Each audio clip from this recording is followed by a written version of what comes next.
Bese ngikhuluma ngombuso wesithathu. Owesithathu ilo ake ngithi nje umbusazwe.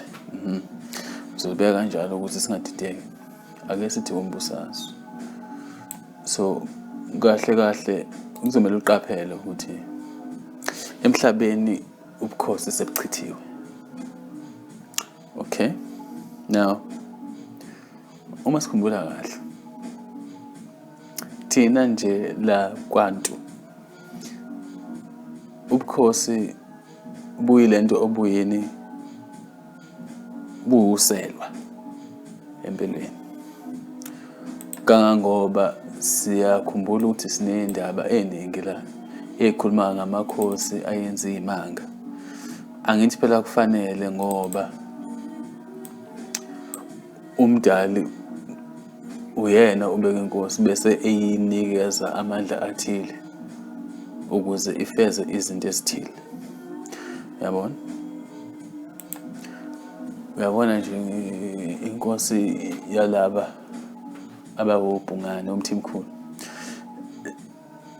banamandla athile mayelana nezitshalo nokuvunda kwenhlabathi. So umuntu othi uyinkosi yakwabhungane Hadebe ebengenaso leso siphiwo leso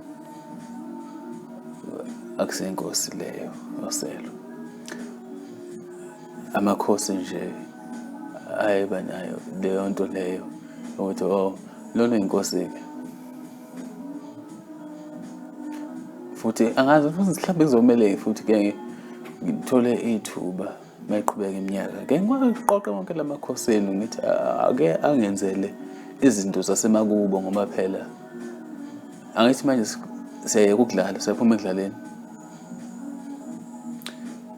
So ngibuza ukuthi ke inkosi yona yakwaZulu okusesandleni sayo kuphi?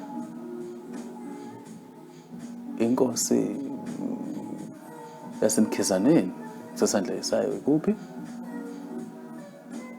Angithi maningi amakhosi. Inkosi yakoKhumalo okusesandleni sayo kuphi? Angifuni sikhohlisana into engekho. So ubukhosi ke njengoba bunjalo abusekho emhlabeni, sebachithwa.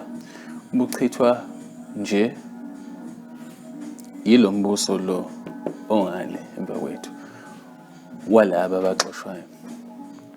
Angithi sebeniphucile ibusiso ngenkolo baniphuca umcebo ngemali,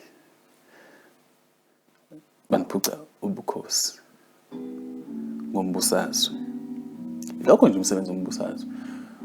Lento ihlekisa kabi ngoba kwabona le mawushona emuva angithi umbuso wabo uqala ubukhosi bokuqala babezenzela bona bebukela kuthina sisele embo. Umbuso wabo uqala lo wamaGiliki sengisho ke angithi manje sesikwile cycle yesine. Angithi umhlaba sokubhubheka u4. Sikwi cycle yale yokuthi manje sizobhubha kwesihlanu. So kule cycle le esikuyona nje manje ake senje uversion 4 walabantu. Umbuso oqala bazenzela wona wamaGiliki. Ulandeleke umlando wamaGiliki ukuthi ke ukhuluma kakhulu ngoNkulunkulu laba obani oChronos obani uZeus njalo esenemkhonza manje into God. Obani zonke lezi zingane lezi izigebengu. Ngiyabo. So bakubeka kahle cha kahle imbuso lo wabo oqala waphenjwa ilabo baba futhi abakufihli ukuthi labo godi babo, yabo, babekwazi nokuthi balale nabo, badade bazale iy'ngane kwashaqcima into njengalezo. So uyabuka-ke ukuthi into yobukhosi bathi uma beyibuka ngapha base befuna ukuyiqamba nala ey'nganeni zabo, yabona, kanti vele kuyiplani leyo.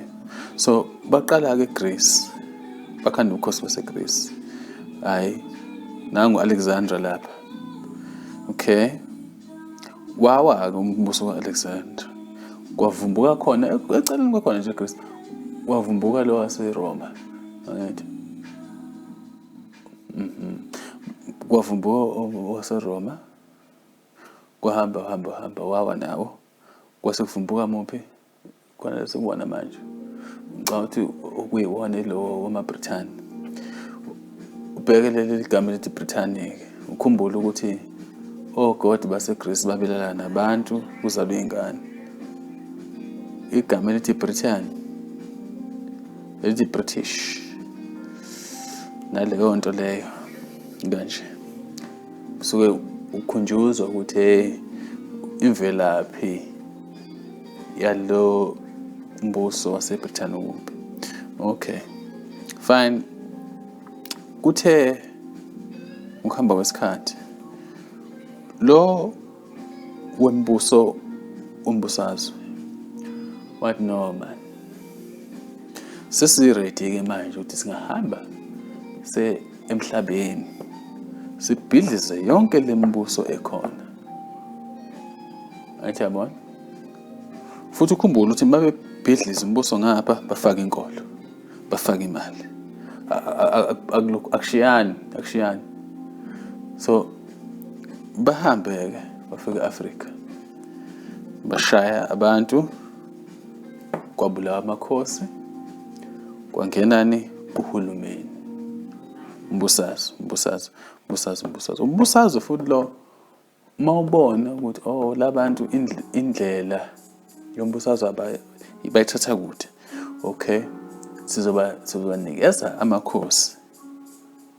Angithi yabo, sizothi amakhosi kodwa manje akusesiwona amakhosi lawo. La amakhosi lawa nje agcwele khona la kuleli lizwe lamthanini, akusiwo amakhosi lawo.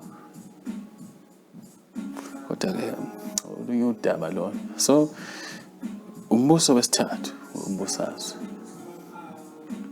Lento yo-democracy, yobani, yo-socialism, yo-communism, konke lokhu kuhambisana nalo wembuso. Lo ophethe kulento yombusazwe-ke abanye bathi u-Apollo, washo njalo lokhozana amaRoma namaGreek, uyena-ke loyo ophethe lento. Kodwa manje-ke phela ngithi vele ngeke aphathe yedwa, babambisene nabanye, naba amagama o-Athena laba, yabona lamagama esiGreek lawo, lamagama lawo futhi akusiwona awabo kahle. Laba abenza ubuthakathi be-satanism, be-alchemy, bayakwazi futhi lokhu. Futhi nje ufuna uqondisise kahle mukela ukuthi kubo bonke imbusazwe khona emhlabeni, kubo bonke abaholi abakhona, isikhathi esiningi njengoba kuthiwa kuyavotwa nje, kuyakhethwa umholi. La bantu laba abakhethwa ngoba bekhethwa baqala bayoguqa lapha kulaba bembusazwe. Angithi yabona, bayozinikela khona ukuze bathole ukubusa. Ime kanjalo nje lento, bahamba bayothwala ukubusa, babuse ngombusazwe. Ngoba phela sikhumbule ukuthi uma ngempela kubukhosi futhi kudaliwe akukhethwa, akubi khona ukhetho ngoba abantu abakwazi ukhetha. Abantu bakwazi lapho ukhetha inkosi, bakwazi lapho ukhetha umbusi. So lento yombusazwe futhi enye yezinto ezikhandwe yilezi ngane ukuthi zibuse phezu kwakho. yabona. So uyigade futhi ngoba ibalulekile kakhulu. Yabona, ukususwa kubukhosi kusho ukuthi sininqanyulwe i-communication, ukuxhumano nomdali. Angithi umdali ubeka inkosi yakhe la ukuze akwazi ukuthi adlulisele umlayezo kubantu bakhe ngayo. Ingakho-ke manje ubona ukuthi niyadlala ngempela. Kuqhamuka isomiso, hambe emakhosini namabhayibheli ayey'ntabeni ayocela imvula abuye etwa. Angithi yabona. So kahle kahle laba bantu laba eseninabo manje abasaxhumene naloya ofana baxhumene naye. Injalo nje. Isizwe sikwazi ukuntula imvula, inkosi ikhona.